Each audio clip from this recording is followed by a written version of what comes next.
नमस्कार, मैं मंजीत राणा। नमस्कार, मैं डॉक्टर गीता मिश्रा। रोज़ की तरह फैमिली हैप्पीनेस क्लासेस में आप सभी का स्वागत है। तो जिस तरीके से हम सभी माइंडफुलनेस से अपनी हैप्पीनेस क्लास की शुरुआत करते हैं, तो आइए आज की शुरुआत भी अपनी क्लास की हम माइंडफुलनेस के साथ करें। सभी आरामदायक स्थिति में बैठ जाएं। धीरे धीरे अपनी आंखें बंद करने का प्रयास करें। आंखें बंद करने में असहज महसूस हो रहा है तो आंखें खुली भी रख सकते हैं।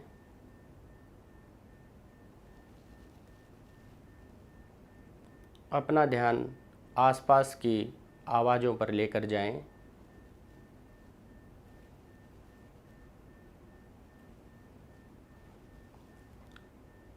अपने आसपास कौन सी आवाज़ लगातार आ रही है और कौन सी रुक कर महसूस हो रही है,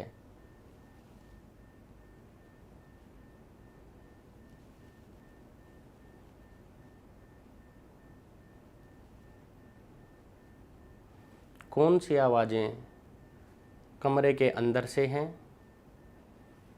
कौन सी बाहर के वातावरण से आ रही हैं।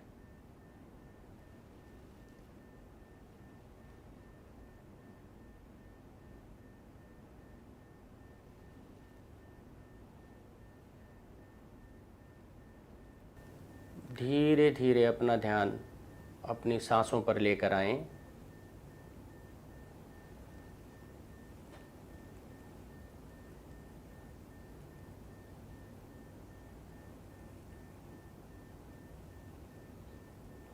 ज़बरदस्ती अपना ध्यान एक जगह केंद्रित करने का प्रयास ना करें।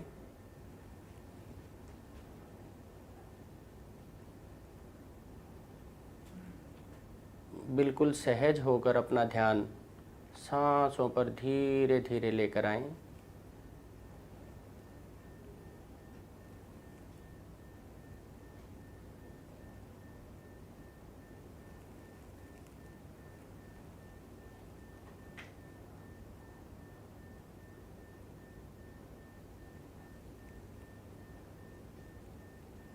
अब धीरे धीरे से अपने बैठने की स्थिति पर ध्यान केंद्रित करें।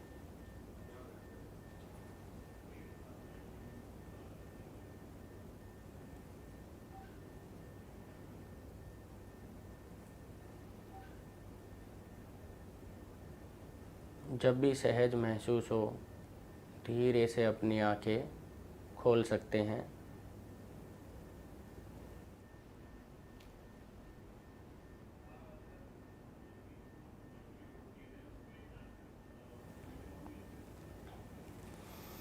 तो गीता मैम, ये थी हमारी माइंडफुलनेस की एक्टिविटी। बहुत ही अच्छा लगा सर, एकदम रिलैक्स्ड फील कर रही हूँ अभी मैं।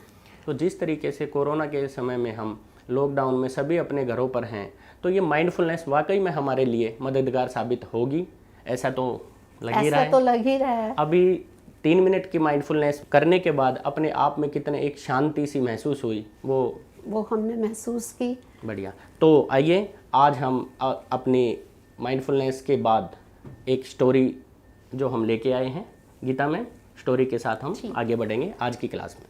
तो आज मैं आपको एक कहानी सुनाऊंगी जिसका नाम है निर्मल पानी। एक संत अपने शिष्य के साथ कहीं जा रहे थे। बहुत दूर चलने के बाद उन्हें कुछ थकान महसूस हुई और वो एक पेड़ के नीचे आराम करने लगे। उनका शिष्य पास ही नदी से पानी लेने गया। वहाँ जाकर उसने देखा नदी का पानी बहुत गंदा था। कुछ पशु दौड़कर उसमें से निकल रहे थे।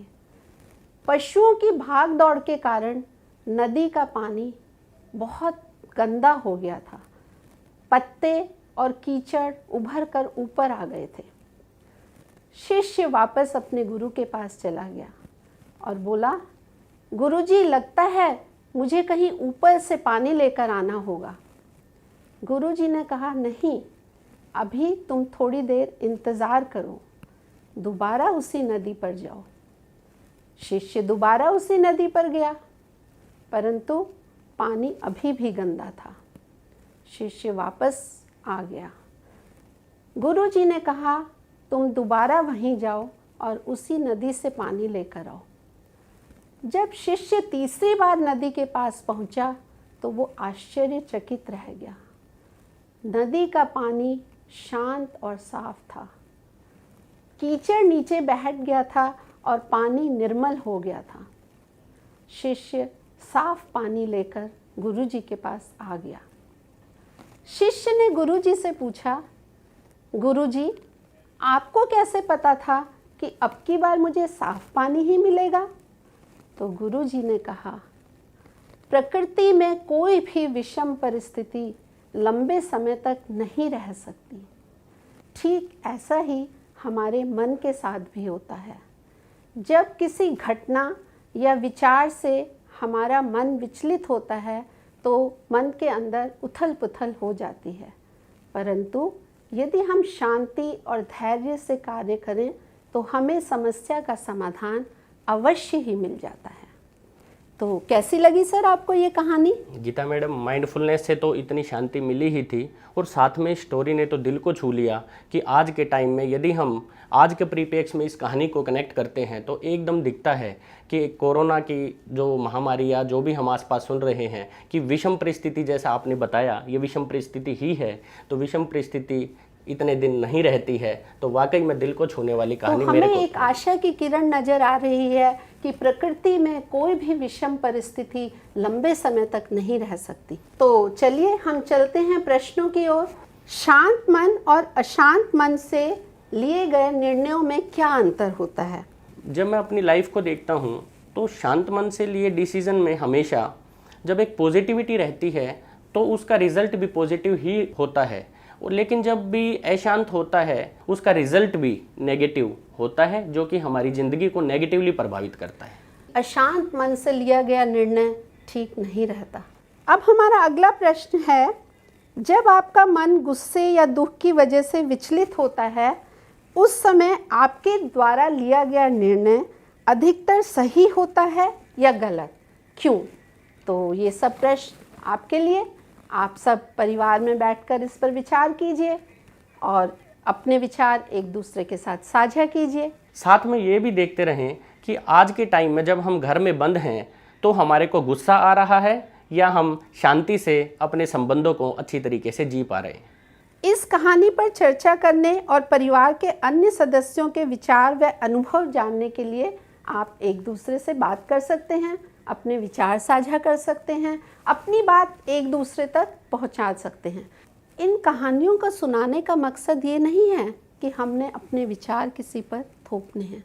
हमने उनका ध्यान दिलाना है कि इन परिस्थितियों में वो किस तरह से सोच पाते हैं।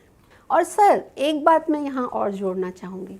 विचलित मन की स्थिति में अपने विचारों और निर्णयों के प्रति सजग रहने के लिए कहा जाए, ताकि आप अपने अनुभवों को ईमानदारी से साझा कर सकें। यहाँ कितनी बढ़िया बात की गई है कि हम अपने अनुभवों को ईमानदारी से साझा करें। हमें किसी के दबाव प्रभाव में आने की आवश्यकता नहीं है। और सर, यकीन मानिए, यदि हम ईमानदारी से अपने अनुभवों को साझा करते हैं तो अंदर एक हमें खुशी का भी एहसास होता है। तो इसका तो एक मतलब और हुआ कि जब ये कहानियाँ बच्चों के साथ एक शिक्षक अपनी क्लास में कराएगा या आप लोग इन दिनों में अपने घर पर इन कहानियों को बच्चों के साथ कर रहे होंगे तो बच्चे क्या खूबसूरत जवाब देते हैं, आप उनको देखते रहिए। यदि हमारा मन विचलित होता है तो क्या पानी की तरह हमारे विचार भी स्थिर हो सकते हैं? जब हम थोड़ी देर शांत मन से सोचते हैं तो हमारे मन के जो विचार हैं वो थोड़े से स्थिरता की तरफ जाते हैं। तो मैं तो यही समझी कि हमें शांत मन से कार्य करने की ओर बढ़ना चाहिए। हाँ, कि अगर हम अपने मन को स्थिर रख के शांति से सोचते हैं तो हमेशा निष्कर्ष उसका सकारात्मक आएगा। तो इसके लिए तो अभ्यास की आवश्यकता होगी सर। वो माइंडफुलनेस कर रहे हैं ना, उसके लिए। ठीक। तो सर, जब मन विचलित होता है तो क्या हमें अपने आप खुद को पता लगता है या सामने वाले को भी पता लगता है कि हम विचलित हैं? तो इतना है कि जो दूसरे को पता चलने वाली बात है वो तो अपने कार्य और व्यवहार से पता चलता है कि मैं किस तरीके से कार्य को अंजाम दे रहा हूँ, किस तरीके से मेरा बिहेवियर है दूसरे के सामने। और जहाँ तक अपने की बात है, अपने को तो 24/7 हम देख ही पाते हैं कि हमारे जो स्टेट ऑफ माइंड है वो किस तरफ है। और हम कई बार परिवार में भी बच्चे हमारे को देख के पहचान ही लेते हैं कि आज पापा शायद गुस्से में हैं। तो इसका मतलब कि जब गुस्से में हैं तो बच्चा हमें पहचान लेता है, हमारे विचलित मन को बच्चा भी पहचान लेता है। तो हमारा ध्यान इस कहानी के माध्यम से अपने विचलित मन की ओर ले जाना है और उसको किस तरह से हम स्थिरता की ओर ले जा सकते गुस्से हैं। के साथ साथ वो प्यार को ज़्यादा पहचानता है। इन कहानियों का उद्देश्य ये है कि हम आप लोगों का सभी का उस तरफ ध्यान दिला पाएँ, ना कि हम आपको कुछ ऐसा बताने जा रहे हैं कि जैसे इन कहानियों में है आपने ऐसे ही जीना है। तो सर, हमारा उद्देश्य यहाँ इन कहानियों को सुनने और सुनाने का यही है कि हमारा ध्यान अपने भावों और विचारों पर जाए और हम आपस में, परिवार में एक दूसरे के साथ अपने अनुभव ईमानदारी से साझा कर सकें। अब क्लास में तो सर हमारे पास बच्चे होते हैं, 40-50 स्टूडेंट्स होते हैं, हर बच्चा अपनी बात शेयर करता है। तो यहाँ पर घर में सभी अपने अनुभव एक दूसरे के साथ साझा करेंगे और उनका ध्यान उन अपने विचारों और भावों पर बना रहेगा और सहज हो पाए। तो आपने मेरे से तो कई क्वेश्चन पूछ लिए, एक क्वेश्चन मेरे भी मन में है। ये क्वेश्चन आपसे है कि क्या कभी आपने अपनी ज़िंदगी में अपने जो भाव और विचार की जब बात चली रही है, तो जब कभी आपका मन विचलित हुआ हो और आपने कोई ऐसा निर्णय लिया हो कि आपको लगा कि ये मेरे को उस समय नहीं करना चाहिए था? सर, आज के समय अगर मैं सोचती हूँ तो मुझे बहुत याद आता है कि जब मेरे बच्चे छोटे थे और मैं उन्हें पढ़ाती थी, तो मुझे लगता था कि उनकी बस पढ़ाई बिल्कुल परफेक्ट हो। तो कई बार मैंने अपने बच्चों को उसके लिए डांटा, पर बाद में मुझे बहुत दुख लगता था कि मैंने अपने बच्चों को छोटे छोटे कारणों में के लिए क्यों डांटा। तो ये मुझे सर अच्छा नहीं लगता था और आज के समय में तो बिल्कुल भी अच्छा नहीं लग रहा। तो सर, मेरा बार बार ध्यान इसी तरफ जा रहा है इस कहानी को सुनने और सुनाने के बाद कि प्रकृति में कोई भी विषम परिस्थिति लंबे समय तक नहीं रह सकती। अर्थात जो आजकल हम देख रहे हैं, कोविड-19 से सब परेशान हैं, तो मुझे पूरी उम्मीद है कि ये परिस्थिति कुछ ही दिनों में सामान्य हो जाएगी और सभी लोग अपने वापस जीवन शैली में आ जाएंगे, रोज़मर्रा के कार्य करने लगेंगे। तो उम्मीद यही है कि अपने परिवार के साथ हम समय बिताएं और इन कहानियों के माध्यम से हम चर्चा में सहभागिता सभी की ले पाएं।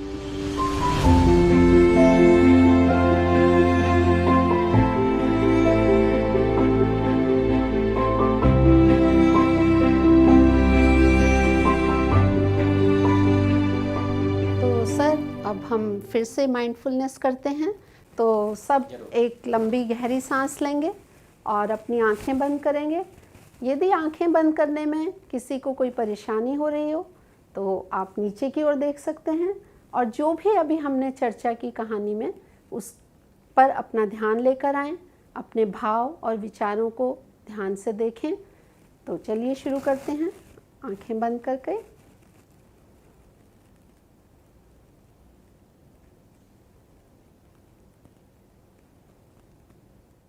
अब आप धीरे धीरे अपनी आंखें खोल सकते हैं।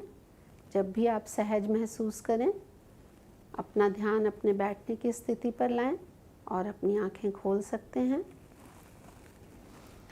तो साथियों, ये थी आज हमारी हैप्पीनेस क्लास। अब आप सभी अगर हैप्पीनेस क्लास के बारे में अपना कोई अनुभव साझा करना चाहें तो हैप्पीनेस डेली फेसबुक अकाउंट है हमारा और साथ में ट्विटर अकाउंट है, वहाँ से आप मदद ले सकते हैं। और साथ में happinessdaily.blogspot.com हमारा ब्लॉग है, इस पे जाके भी हम अपने अनुभव साझा कर सकते हैं, जो कि आगे चीज़ों को और बेहतर करने के लिए हमारी शायद मदद करेगा। शुक्रिया। नमस्कार।